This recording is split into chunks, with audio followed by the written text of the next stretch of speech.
कलयुग में हम शिव जैसा बनना तो चाहते हैं, क्या सच में हम शिव बन पा रहे हैं? हमने शिव से योग तो सीख लिया, एकांत में रहना भी सीख लिया, पर जो सीखना चाहिए था वो हम सीख नहीं पाए।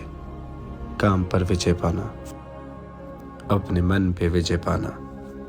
16वां अध्याय। काम द्वारा शिव को मोहित करने का प्रयत्न। ब्रह्मा जी बोले, हे नारद जी, वहां जाकर कामदेव अपनी माया फैलाने लगा। उसने वहां अनेकों वृक्षों को फूल फलों से भर दिया। वसंत की बहार खिल पड़ी, कोयलें मधुर शब्द करने लगी, शीतल मंद सुगंध पवन चल पड़ी, नदी सरोवर में कमल खिल गए। वन के मुनिजनों ने मन को भी डिगाने वाले इस प्रकार के असमय के काम साधनों को देख भगवान शंकर आश्चर्य में पड़ गए और उससे भी कठिन तपस्या करने में तत्पर हो गए। कामदेव के वसंत बहार के साधन से तो कुछ बन न सका।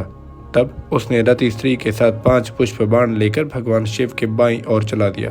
तब संपूर्ण शिव को मुग्ध कर देने वाले उन बाणों ने वहां पर भी अपना प्रभाव दिखाया। उसके बाद हाव भाव से मिले हुए श्रृंगार रस ने भी शिव शरीर पर आक्रमण कर दिया, किंतु वे सब के सब शिव हृदय तक पहुंचने के लिए कहीं से भी भाग नहीं पा सके। प्रचंड अग्नि के समान तीसरे नेत्र को धारे हुए ध्यान मग्न भगवान रुद्र को कौन मोहित कर सकता है? हे नारद जी, ठीक उसी समय जगत जननी उमा भी धूप दीप आदि लेकर वहां पूजन करने के लिए आ गई। परम सुगंधित पुष्पों को लेकर सखियां भी साथ ही थी।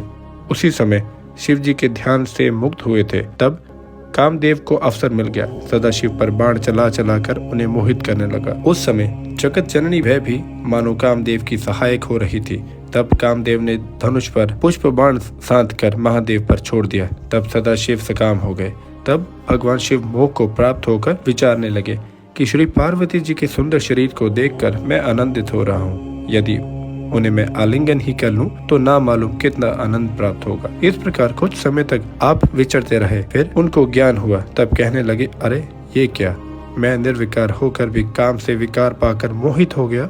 यदि मैं ईश्वर होते हुए भी स्त्रियों के अंगों को स्पर्श कर बैठा तो साधारण मनुष्य तो क्या ही चीज है, उनकी क्या ही गति होगी। तब करते करते यह नया विघ्न आकर खड़ा हो गया। कामदेव महाकुकर्मी निकला, जिसने मेरे मन में भी विकार पैदा कर दिया।